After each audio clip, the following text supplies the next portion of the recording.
Being able to track our costs is an important piece of a project manager's job, so you want to be able to see how quickly you can get the information out of Microsoft Project.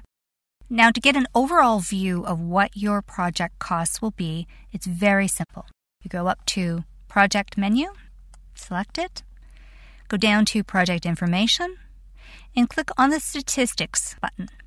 Here it gives you a nice overview of the whole project, identifies your start dates, your finish dates, if you've identified any baselines that you're working towards, which we'll be discussing in subsequent movies.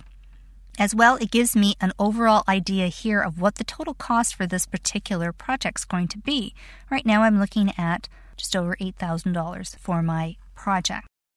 And close that, and that may all be the information that I need to take with me off to a meeting. But if I wanted to identify the costs per phase as well as per task, I can present that information right here on this view by adding a new column. So if I click on the column predecessors so that I get my downward pointing arrow and I right click with my button and I select Insert Column, it's going to allow me to insert a custom field. Now, the first pull-down menu identifies for me the different fields that I have to work with.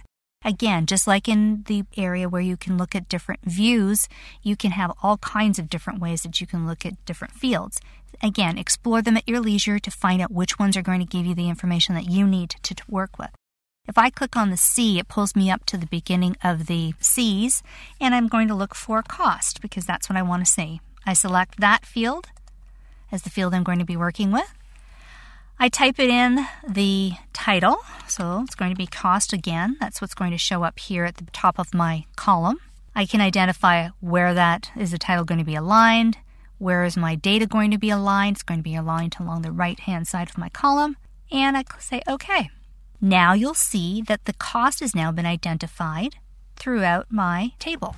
So I can see now right at a glance that my cost for the overall project is again just over $8,000. But now I get to see what additional information I have here in terms of the other costs that I've assigned to my group. It's very, very easy to display the information. It's very easy to show the costs for your project and have the information at hand very readily. In our next set of movies, we're going to be taking a look at other ways that you can view the information using Project 2007.